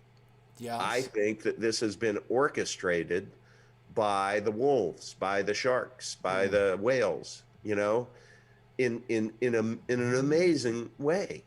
And that's what makes me a little on Bitcoin, because I was such an advocate after I listened to that audiobook, Bitcoin, Hard Money You Can't Fuck With, which was just so good and fantastic. In my mind, I'm like, this is such hard sound money, but it was so easily manipulated. And that just, I don't know. It just throws me out of sorts, because I thought the use case of Bitcoin was being such a fantastic store of value. And I bought in on the narrative that smart people aren't going to sell it. They're going to acquire it. But how did this, you know, crash happen? I mean, why did people sell? You know? Right. On FOMO, because you have frickin' Elon Musk saying that, oh no, I didn't realize that mining Bitcoin was so energy inefficient, and we can't have that. And we can't, you know, he only sold 17 cars with Bitcoin. So the fact that they're not accepting Bitcoin for Teslas anymore, that's going to send the market crashing. And then you have the, you know, the FOMO, not FOMO, the, what's the other one? The FUD, fear, uncertainty, and doubt of, you know, the whole fear, uncertainty, and doubt is that China is too powerful with Bitcoin mining. So it's too centralized in China. And then you hear Elon saying it's energy inefficient. And then you have FUD upon FUD, which is China comes out and says that they're going to shut down miners. And if you read more, it's the miners who are using coal and so they want to focus on the ones that are using renewable resources. Right. So what's going to happen is there's going to be a lot of mining that exits China. Right. So that's going to decentralize China, right? Right. And that's going to solve some of the energy issues. So that becomes a good news story. Yeah. But yet it was more FUD that just created another, you know, chunk down. And so you look at all of that and I'm like, man, I give up. It's like I lost some faith, Nathan, in Bitcoin. Well, it's still pretty awesome. It's still the best store of value for now because it has the name brand. Yeah, and it does what it does really well, and it's really secure. And if you hold it, it's going nowhere but up. You know. I mean, it's good to be hedged. It's good to be diversified into other things that might be that they might pick to be the new Bitcoin or better than Bitcoin or whatever. And I don't know, might be XRP, might be Litecoin, might be something else. Might be Pirate Chain. So I think it's worth it to be exposed to that other stuff. But I mean, Bitcoin, it's still digital gold. It still does everything it did before. And I think the energy problem is going to get sorted out. But I do think it's a drag, what Elon said, because it can keep corporations and stuff from investing. Right. That's a very good point. Yeah, that was kind of exciting part of it was you're going to start having a lot of these big corporations investing part of their treasuries into Bitcoin, and you still may. And that's the other thing is, look, Nathan, they still may. They probably are. These Druid Babylonian bastards are really smart, and so they probably orchestrated this to do so that they could, when they are investing their, you know, through their white gloves treatment that they get with their over-the-counter, you know, trading desks, they can go in and swoop in and add. I mean, How much Bitcoin do you think Michael Saylor added to MicroStrategies this last week? I mean, I haven't read. I mean, you know, he's crazy, so he Yeah. probably got more. And Elon Musk says he's holding on to it. And Elon Musk is out on Twitter today trying to still say, "Oh, I like crypto better than fiat." Yada. You know, he's trying to be a good guy. That's because they crushed us.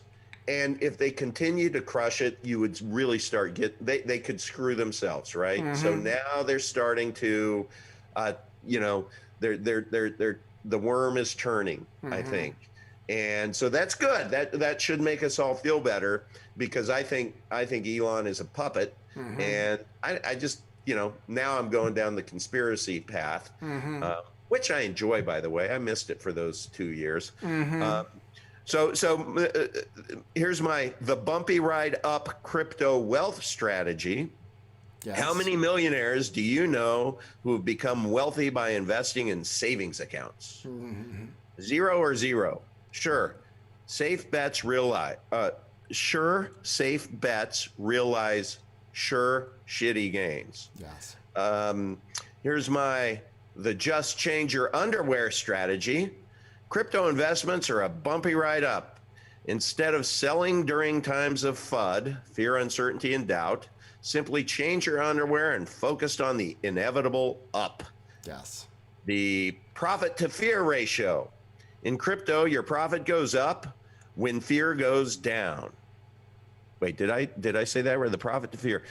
In crypto, your profit goes up when fear goes down. You control your own fear during times of red chart crisis. Don't concede to fear. Hashtag hodl. Hashtag don't despair. So, I mean, if you think about it, there is a fear ratio out there, right? Yeah, and in fact, I was just seeing it posted on Twitter that we're at extreme fear right now as far as Bitcoin and cryptocurrency goes, that we're at that part of the chart, the one that says extreme fear, the one where they say you're supposed to buy, you know, blood in the streets, etc. So supposedly that's exactly right. Supposedly that's where we're at right now. But it is so true. Your profit goes up when your fear goes down. Well, yes. Yes. Or that means, Sort of. or I should say, when your fear is going down, you're starting to become profitable, because that's just natural, right? Right. All of a sudden it starts going green again. You kind of take a deep breath, you know, and then you're kind of back on the saddle and stuff. And then you start getting cocky, you know, you have no fear, you know, let's just take the kids' college tuition and just throw it on in there. Yeah, and then boom, that's when you know, fear crazy. goes up when it starts going down, and then your profits go down. So let's see, I have 2 more. All right. The don't leverage trade rule. Yes. That's it. One. Just don't behave as a sound investor, not a greedy speculative degenerate. Yes. Hashtag stupid greedy bastards get wrecked. Yes. And my last one, and, you know, forgive me for swearing on your show. Thank you. But it's just a fucking app rule. Yes. Unrealized profits are unrealized. Unrealized losses are unrealized until you sell. In the meantime, if you don't like what you see, stop checking your apps and go enjoy life. I assure you, your principal will bounce back while you get a life. Yes. I think that's a good one. Yeah, sometimes you do. Sometimes you have to take a break from watching charts. I'm not going to tell people, you know, I'm not going to be ridiculous. Some people say, you know what you should do? Buy it, check it once a month. And it's like, come on, give me a break. No. You know, you want to see what's going on. It's kind of fun, you know. Yes. It can, but it can be consuming. And it can start to piss you off. And so if you find it becoming too consuming or pissing you off, then you definitely need to take a break and not look at the price for a while. So if, Yeah. I think that, and I made this up, FOGTO, FOGT 0, FOGTO. Fear of going to zero. Yes. I heard that one. is, if people can deal with that and realize that, you know what, if you're in a top 100 crypto, it's not going to zero. Right. Right. It's just not. I don't think so at this point, but yeah. And so if you take away that fear, to me anyway, just when I'm looking at myself in the mirror when I'm saying this, it's like, don't have the fear of going to zero, because you're going to make really irrational decisions if you let that control you. Right. Whereas if you do like you did with Litecoin, you wrote it down to $20, but what was it before? What was the high before you wrote it down to 20, Nathan? $370. Oh my God. Coinbase said it got to 420 or something. So yeah, that went down a long way. And I got more, but yeah, it went down. Yeah, it was crazy. It was crazy. And Charlie Lee predicted it too. The guy who created Litecoin, he said, there's going to be a 90% correction. So unless you feel okay, and that was when it was $200. He goes, I think there's going to be a 90% correction. So unless you're okay with your Litecoin going to $20, then I wouldn't buy any. And then it still went up to $400 or so. But yeah, it ended up crashing way down, and then recently went to new all-time highs, over $400. But now it's back under $200. I mean, wow, the volatility is just amazing. Out of control. But that's cryptos. Let me ask you one more question. I've already had you for a little while. I do want to ask you what you're doing for storage for your coins. So how are you storing your coins, if you don't mind saying? And I understand. Sure. Like, I store my coins 3 places. One is my if I can get it on my Trezor T.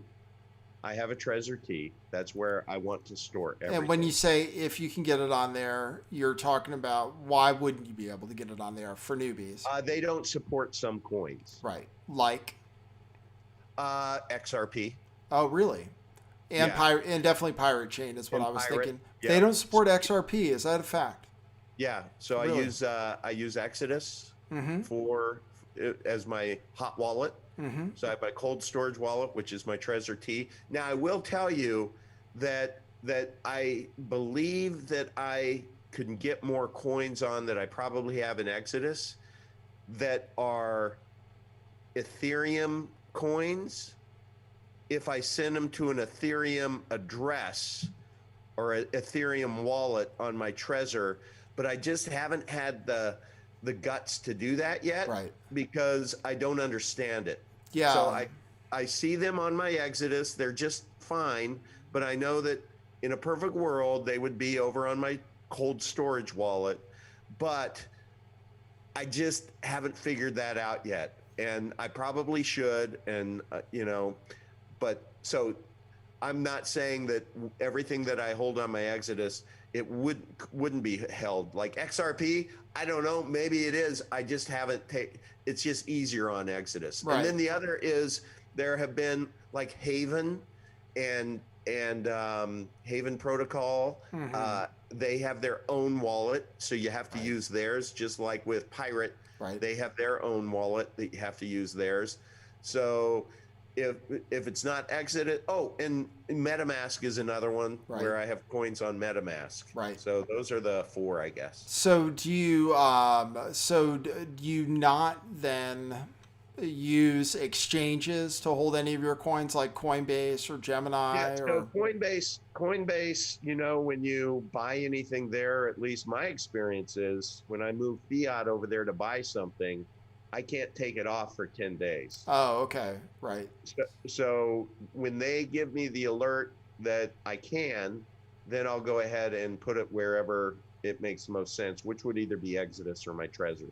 And Go ahead. Oh, I was going to ask you, explain as a newbie, because you got to explain it to me, because I still try to figure out for myself why a cold wallet or a Ledger or Trezor is different than Exodus specifically, because both of them can still get hacked if somebody gets your seed words, whether it's hooked up to anything or not. It doesn't matter. So what's the difference between hot storage and cold storage? Well, you have to think of the generation away from a hack, right? If you're a hacker, the reason why you want to get your coins off of an exchange as quickly as possible is if I'm a hacker, I'm going to invest all of my energy trying to figure out how to hack an exchange. Because I see. if So, I'm successful in doing that, right, then let's back the Brinks truck up. Okay. right, sure. The next level of focus is going to be to install malware, keylogger, track malware on people's computers, so that if you're holding anything on your computer, that they're going to they may have a shot. That's easier for them, right? Right. And if you're using a computer specifically that is your day-to-day use, I think that is very, very dangerous. Mm-hmm. And I was told, and I'm part of the Mike Newton's Moonstream, and he does an excellent job. But man, you want to dedicate a computer to crypto so that you get on, you do your business, and then you take it off. You shut it down. So there's no way that through your Wi-Fi, that while you sleep, somebody in the back. I mean, I have the guy who told me to buy XRP. He had a large holdings in XRP. He had $65,000 of XRP when it was 28 cents. So you do the math, Right. okay? Right. He was so excited that I got in at 22, and when it went up to 28 cents, and he was just, he felt invigorated. He had done good, right? I mean, I was feeling good. He was feeling good. No kidding. Just like 2 days after it hit 28 cents, he came to me and he says, my XRP is all gone. I got hacked. No. 100%. Really? And he reverse engineered it, and he identified he was mining. He was doing mining and everything. So he had his computer on 24/7. And he said these bastards had placed malware, and he's one of these smart guys that understands computers and how to be able to go in, and he thought he was safe. And it breaks my heart to this day that he went through that. He lost everything. And then I remember when it went up to $2, and I was doing the math in my head, that $65,000, what he must have felt at that time. So that was when he told me, he said, dedicate a computer to crypto. He said, don't make the mistake I did. Don't have it be the computer that you use all of the time. And when you're done with your business, just take it offline, shut it down. And then it's going to be, I mean, what hackers are really going to lose sleep at trying to figure out your keywords? And the other thing is, if you're not stupid, and write your keywords on your computer and save them, or even take a picture of them, you don't do that. You need to use paper and pencil, man, and pen, and have a notebook. And I mean, I have 3 of them. I've duplicated in 3 different notebooks. They're all in fireproof bags, and I take copious notes. And I even have, if the way I operate, because I'm old, I'm 56, and I have 4 daughters, and I have a wife who's smart, but she's not crypto smart. And so what keeps me up at night is my net worth, other than my home, is now in crypto. So what if I get hit by a bus, Nathan? Yes.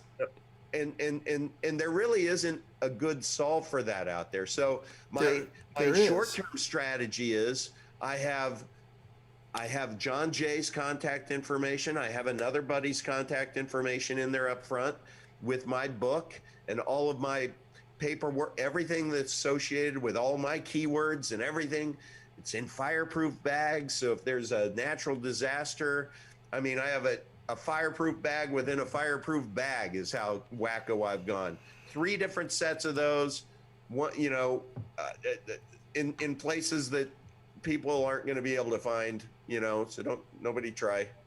So you've worked out how it's going to pass down to your loved ones if you get hit by a bus? Basically, but step number one is contact people, 2 people I know. If they got a hold of that book, they could, I trust them, and they could unlock the buried treasure, if you will. Well, right? Yes. I'll tell you, it's interesting because I advise people on cryptocurrency, and I advise them differently because, and this is it. This is the only thing. It's like you just mentioned all the different things, having a separate computer, having all this other stuff. And actually, for me, I'm not willing to do that. Like, actually, if that's as hard as it's going to be, I'm not willing to do that. Like, I don't think it should be that hard. So I tell people, because then they don't have to deal with any of this. You say that nobody's figured out the problem. Actually, they have figured out the problem for as far as passing down, if you get hit by a bus. So if you just have a Coinbase account and you get hit by a bus, then it's part of your inheritance automatically. So nobody has to have access to it. And so to me, I think that most people who aren't, or people who just aren't willing to go to the lengths required, because listen to what you're talking about. Multiple fireproof bags, safes, all this stuff, computers. It's very complicated. So I really think that people can... Man, you can screw... If you have any kind of net worth in there, though, it may be complicated, but ask my friend who that's 65 grand gone. No, I know it's good. No, it's good. But you could also just hold your coins on an exchange and then maybe earn interest on top of that. And that's actually, to me, I actually personally, I feel more comfortable, even knowing my security and stuff, I actually feel more comfortable with my stuff on an exchange, even though that's, Yeah, I will grant you that for sure, because I haven't, and I'm still in learning mode. I am no expert on any of this stuff. Right. It's just I know what my experience is. What I have not done well, and I need to, is, I have a good amount of Cardano, and I understand you can stake it. Yep. You can stake it on Exodus. You can stake it on Exodus? Yeah. Shit, it's sitting on Exodus. Yeah, you can stake it on Exodus. Okay. Yeah. Note to self, stake Cardano. How do you do that? I have my Exodus wallet up. I can take a look. I think I have some Cardano. I think you just go, well, we can talk about it. I'll talk about it on DLive. Sure. When we get off YouTube. I'll go over it and we can see how to figure it out. Okay. So yeah, bottom line, it's probably fairly self-explanatory to figure out how to stake it within Exodus. Mm-hmm. Yes. And when you're staking it, what's happening is you're giving them. Do you have to give up the keys? I don't know. I don't know how it works. I think it's a smart contract type thing. I'm not sure exactly how it works. I earn interest on exchanges. On Gemini, I have my Litecoin and Aave, and I have Bitcoin over on BlockFi, and they just pay interest. And the way it works, but that's different than staking, okay. where you're actually staking something, and there's some kind of, I think it's some kind of smart contract, where you get paid, and then there's some kind of rules as far as unstaking it, but I don't know what it is for Exodus. I'll have to learn. That's one of the things I can learn. So, hey, what's your experience been with all of your consultancies? What kind of investors are you working with? Are most people? Do they have a fairly good sum of money, or is it mostly people that are like, hey, I have an extra $100-200. I'm really curious about that side. I'm just trying to, understand because I'm trying to understand, probably your viewers are similar to my viewers, and I just want to be able to make sure that I'm thinking in terms of, where people are coming from versus right. where I might be, or, what I think. Yes, it's rare that I talk to someone who has a large sum that they're planning to invest. But sometimes I do. But most people have a smaller amount of money. Maybe it's a few hundred, maybe it's a few thousand, or they're just getting started for the first time. You know, and in a lot of cases, a lot of it just had to do with Pirate Chain, really, because Pirate Chain's so hard to get. So a lot of people it was their first time getting cryptocurrency, and they want to get Pirate Chain, right? Which is kind of crazy, and not necessarily that much. But I did talk to people who, you know, I've talked to all kinds of different people, you know, some who've already got cryptocurrency and have been in it for a little while and have some kind of, you know, significant amount. And then a few people, but definitely the minority of people I talk to are people who actually are like, okay, I have an IRA, I want to invest it. That's not very many of the people I talk to are like that. Okay. So the most important question of the evening is, how's Katie? Katie's great. Katie's great, and she gets Bitcoin, and she's like all in, you know. So that's the thing, and actually tells me and doesn't get mad when the price goes down and stuff. So, you know, it's all good, and we're all in, like, because we're doing crypto T-shirts, and so we believe in, and we're thinking of other businesses that would have to do with cryptocurrency.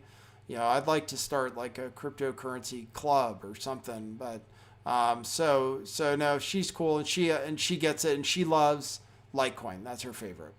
Oh, that's cool. Yeah. I did order a shirt, by the way. Yes, great. Well, we've paid for them, and they're going to get shipped to us, so we'll send it out. I just want to make sure that pretty sure the one you got, we actually didn't print ordered. the wrong address. No, we haven't shipped it out yet. We haven't gotten the shirts yet. Okay, cool. So yeah, and if anybody wants to check out those shirts, go to truthclothing.io, and we have a crypto shop and everything. But yeah, we're in, man. So cool. Well, really good talking to you. Thanks for coming on the show. Oh, this was fun. Thank you for having me, and thank you for all of your wonderful community in the chat. Your Telegram, I'll go in there and just kind of be a voyeur and stuff. What a great community you guys have. All right, cool. And maybe I'll get you over to my crypto Discord. That's kind of like a secret hangout. Okay, cool. So would love it. That up. All right, cool, man. Well, we'll tune out on YouTube. Thanks everybody for tuning into the show. I appreciate it. Hope people learn stuff. If you want to get in on some super secret stuff that I won't talk about on my show, I will talk about it at Crypto Revival tomorrow, which you can sign up for at my website, bitcoinmissionary.com, where you can also sign up for crypto consultations. And follow Uncle Vigilante. If you just search Uncle Vigilante on YouTube, I tried it, your channel comes right up. So that's good. And I left a link straight to your channel. Is there anything else you promote? Well, if people... I do have a fairly healthy community on, that followed me from the Uncle Odd days. Yes. That got overtaken on Telegram by this frickin' herbal spammer. You just can't kill it. So the only way to kill that cancer is to shoot the patient. So I'm moving everyone over to Uncle Odd's Lounge. So if anyone wants to go there, but that's just really all conspiracy related stuff. I don't spend much time there because I just, the other thing last year, just through all of this craziness, I found it started sucking the life out of me. Right. And so it became mentally unhealthy. So yes. I really have distanced myself from that. Yes. But I am over on Telegram. If you just t.me/Uncle Vigilante, that's where I have all my crypto fun. But yeah, and I'll come say hello in your Telegram as well. Okay, cool, man. Well, good seeing you, and thanks for coming on the show. Thanks everybody on YouTube, and I'll see people tomorrow morning for Crypto Revival for the first time. All right, man. All right. Good luck with that. See you guys. Bye-bye. Talk to you later.